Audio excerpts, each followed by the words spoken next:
सत्य बात है। भाइयों बहनों, ये हमारा काम करने का पद्धति है।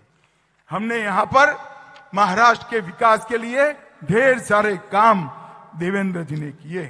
एनडीए की सरकार में समृद्धि राजमार्ग, मुंबई कोस्टल रोड अटल सेतु, मुंबई नागपुर और पुणे में मेट्रो, जलयुक्त शिवार, कृष्णा भीमा स्थिरीकरण, टेम्बूर मैसाल जैसी योजनाओं को हमने पूरा करने का काम। और मैं बहुत तटस्थता के साथ कहना चाहता हूं, 14 से 19 का कार्यकाल देवेंद्र फडणवीस का महाराष्ट्र के इतिहास में विकास के लिए हमेशा जाना जाए। ये हमारी कार्य संस्कृति है। जब हम आते हैं तो हमारी पार्टी और हमारा नहीं सोचते हैं। हम आते हैं तो गरीब, दलित, पिछड़ा, आदिवासी का सोचते हैं।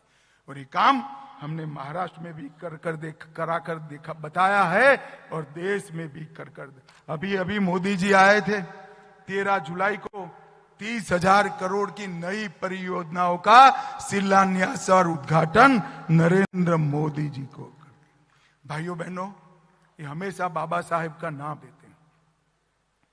मैं अभ्यास के आधार पर कह सकता हूं, बाबा साहेब आंबेडकर की अवगणना और अपमान जितना कांग्रेस ने किया है, इतना अंग्रेजों ने भी नहीं किया था। ये बात हमने घर घर जाकर बतानी। और बाबा साहब के जुड़े हुए 5 तीर्थ बनाने का काम किया तो भारतीय जनता पार्टी ने किया और किसी ने नहीं किया। बाबा साहब को भारत रत्न कांग्रेस पार्टी थी तब नहीं मिला। संविधान दिवस मोदी जी ने बनाया। महाराष्ट्र, गुजरात में थे तब संविधान की 26 जनवरी को यात्रा निकाली थी और बाबा साहब के याद में भव्य स्मारक दिल्ली में भी बनाने का काम किया। और भाइयों बहनों, मैं आज आपको फिर से एक बार भारतीय जनता पार्टी की नरेंद्र मोदी सरकार ने देश की सुरक्षा को सुनिश्चित किया है। देश भर में दशकों से जड़ लगाकर बैठे हुए नक्सलवाद को समाप्ति के कगार पर लाकर खड़ दिया। आज मैं आपको कहकर जाता हूं, आप महाराष्ट्र की जनता को बता सकते हैं, 2 साल के अंदर ये देश नक्सलवाद से मुक्त हो जाएगा। इसमें किसी को शंका रखने की जरूरत। और भाइयों और बहनों, नरेंद्र मोदी जी ने तुष्टीकरण की जगह सबको न्याय का सूत्र अपनाते हुए देश की सुरक्षा को सुनिश्चित किया है। आतंकवाद को जड़ से उखाड़ने के लिए कई सारे फैसले लिए और मैं इसका साक्षी हूं।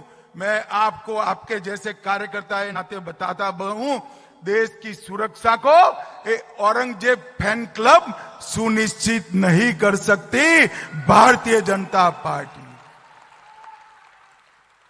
औरंगजेब फैन क्लब कौन है? जरा जोर से बोलो। औरंगजेब फैन क्लब कौन है? ठीक है, अघाड़ी वाले हैं। और उसका नेता कौन है? श्रीमान उद्धव ठाकरे औरंगजेब फैन क्लब के नेता बने। अपने आप को बाला साहब का वारिस कहने वाले उद्धव जी कसाब को बिरयानी खिलाने वाले लोगों के साथ बैठे हैं। उद्धव जी याकूब को छोड़ने की गुहार लगाने वाले के साथ आप बैठे हो। जाकिर नाइक को मैसेंजर ऑफ पीस बनाने वालों की गोदी में उद्धव जी आप बैठे हो। पीएफआई को सपोर्ट करने वालों की गोदी में उद्धव ठाकरे आप बैठे हो और संभाजी नगर का विरोध करने वाले की गोदी में उद्धव ठाकरे आप बैठे हो। आपको शर्म आनी चाहिए। मुझे बताओ भाइयों बहनों, ये औरंगजेब फैन क्लब महाराष्ट्र और देश को सुरक्षित कर सकती है क्या? जोर से बोलो, कर सकती है क्या? देश को सुरक्षा केवल और केवल भारतीय जनता पार्टी दे सकती है। महाराष्ट्र को सुरक्षा केवल और केवल भारतीय जनता पार्टी दे सकती है। और भाइयों और बहनों, मैं यहां पर अंत में अपील करने के लिए, मैं छोटा था तब मेरी माताजी मुझे गीता समझाती थी। गीता में उन्होंने कहा कि दोनों ओर सेनाएं लगी थी और श्री कृष्ण ने इस श्लोकों का जखीरा के माध्यम से अर्जुन के विषाद को समाप्त करने का प्रयास किया। बाल सहज कुतूहल से मैंने मेरी माँ को पूछा कि दोनों ओर सेनाएं लगी है, नगाड़े बज रहे हैं, तुतारी बज रही है, दंदूभी बज रहे हैं, हाथी खड़े हैं, घोड़े खड़े हैं, और इसमें इतना बड़ा उपदेश कैसे दिया होगा?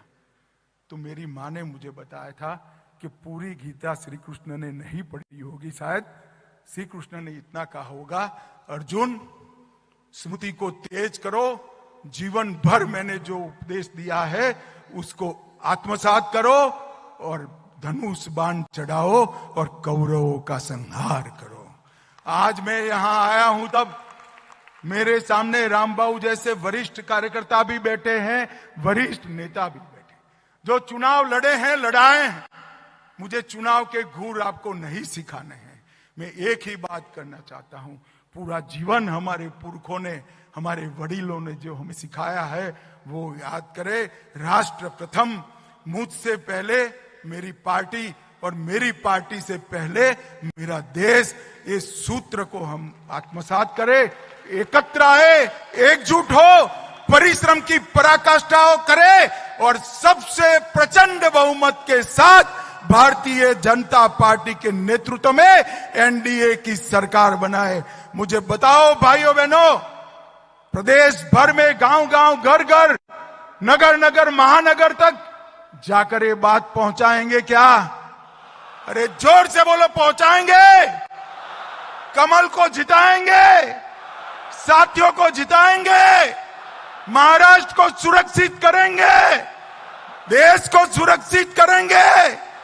फिर से एक बार महाराष्ट्र में भाजपा सरकार बनाएंगे तो मेरे साथ दोनों हाथ उठाइए और प्रचंड आवाज से मुट्ठी भींच कर बोलिए, भारत माता की, भारत माता की, वंदे वंदे। आप सभी का बहुत बहुत धन्यवाद।